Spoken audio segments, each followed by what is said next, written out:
para que nos dé su perspectiva de los hechos. Dani Gallardo. Dani, bienvenido a Exitosa Perú. Muchísimas gracias, Karina, por la oportunidad que nos brindas para dirigirnos a todo el país.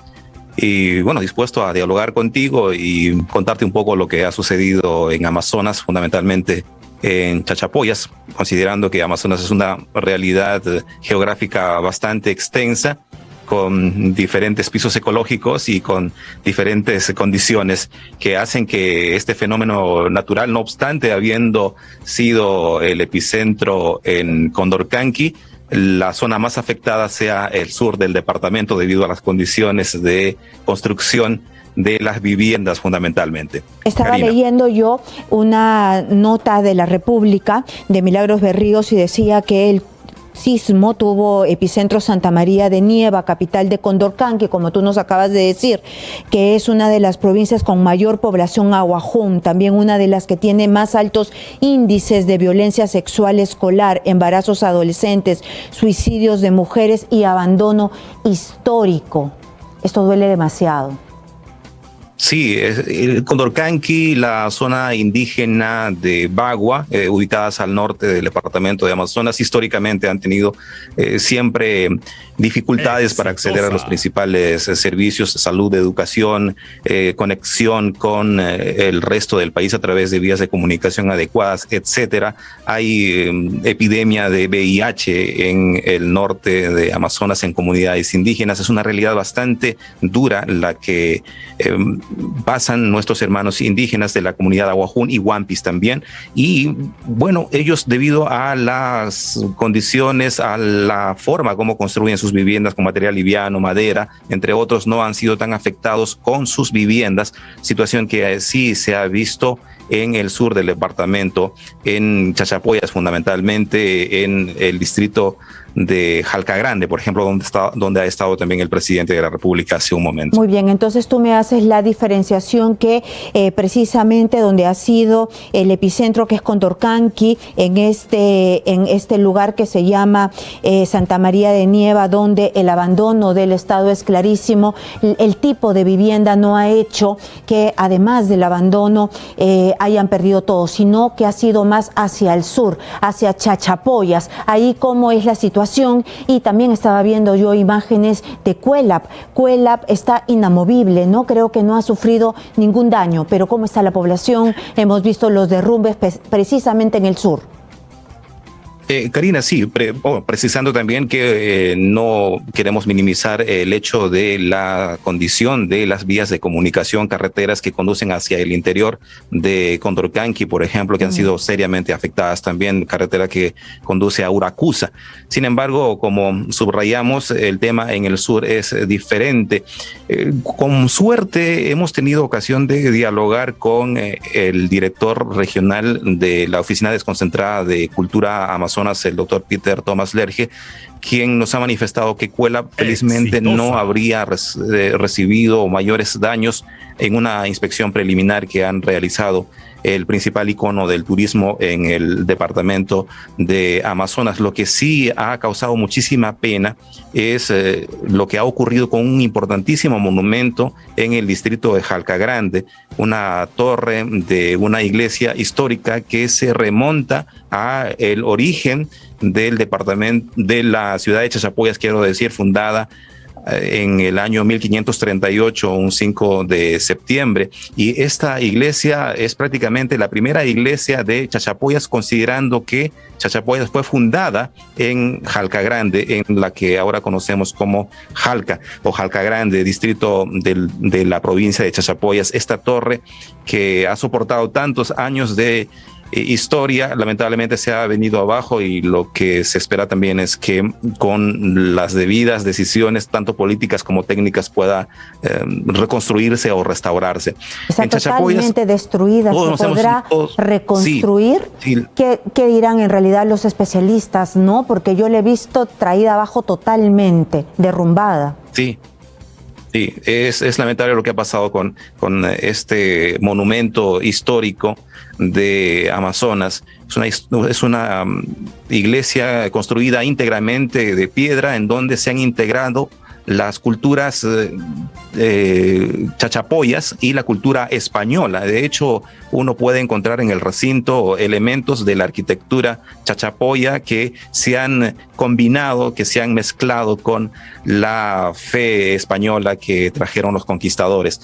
Esto es lo que resalta en esta jornada lamentable para Amazonas. Nos hemos despertado con sobresalto, con susto, pero lo que sí podemos decir es que no lamentamos ninguna pérdida humana, gracias a Dios, gracias a que quizá por la hora la gente ha podido hacerse de buen recaudo, considerando que ya teníamos luz de día, y eso ha ayudado a que la gente pueda ubicarse en lugares seguros.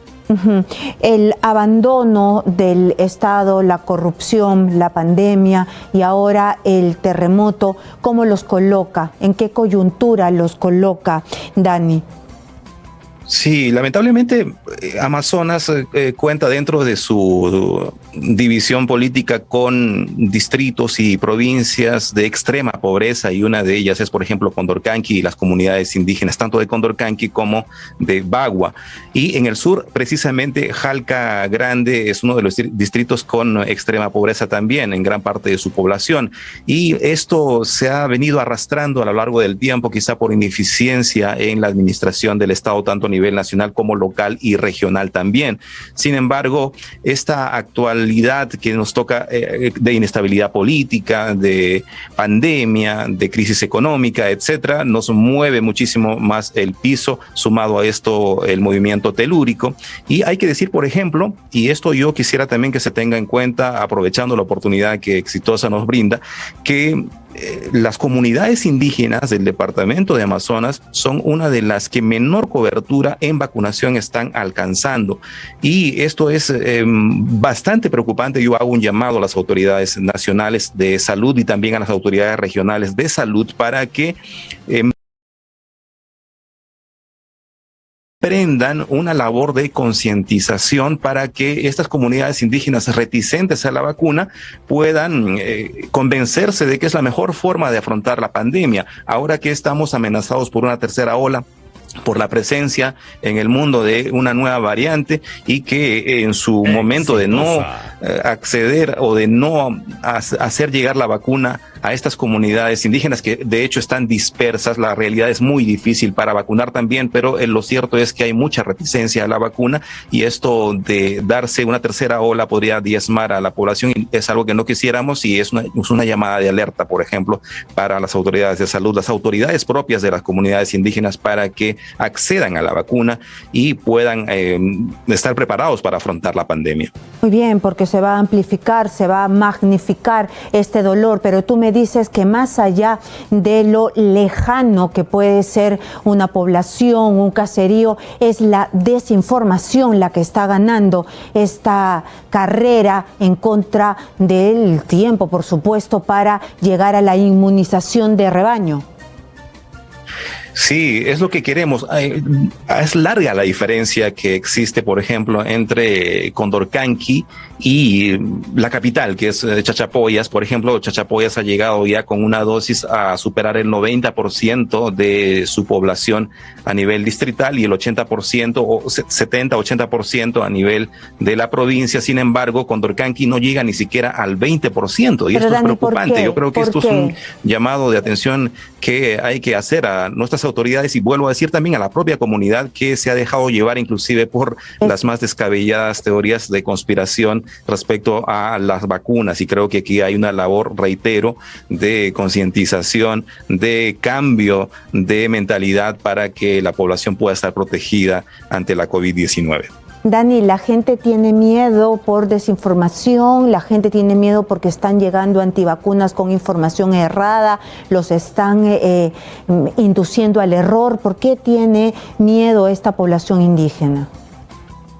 Las comunidades indígenas están lideradas por APUs, que en muchos casos toman decisiones por toda la comunidad, además dejados llevar por algunos medios de comunicación que, como tú bien dices, han estado dando información equivocada respecto a las vacunas, dando información errada respecto a las vacunas, y en algunos casos también dando información antivacunas.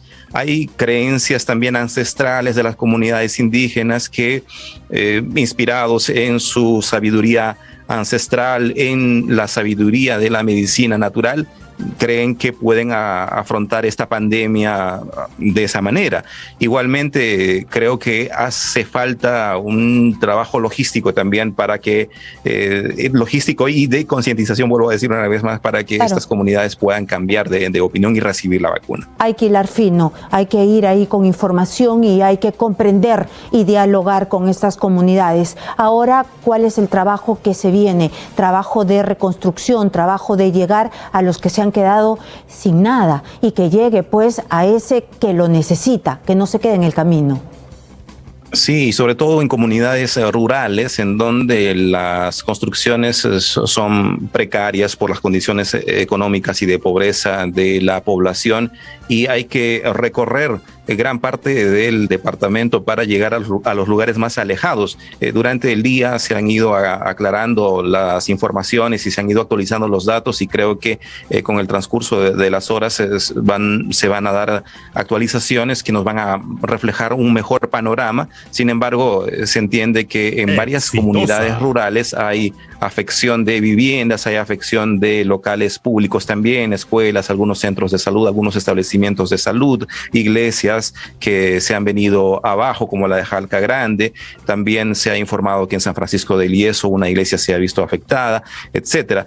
Y lo que queremos también es una pronta participación, reacción para despejar algunas vías que han sido afectadas, como por ejemplo la vía que conduce a Rodríguez de Mendoza, que tengo entendido hasta este momento ya ha sido despejada por maquinaria, la vía que conduce hacia la costa del país, que va por Pedro Ruiz, Bagua Grande, Corral Quemado, también ha sido afectada, y justamente Noelí Bracamonte, reportera de Exitosa, ha estado informando en un sector bastante complejo, bastante vulnerable también ante los fenómenos naturales, como es el sector aserradero, que inclusive se ha tenido que construir una variante para evadir, para rebasar algunos problemas geológicos, y esa zona es bastante complicada a nivel geológico, por lo que este temblor, este terremoto ha generado grandes daños, y eso está imposibilitando el tránsito normal de pasajeros, carga, vehículos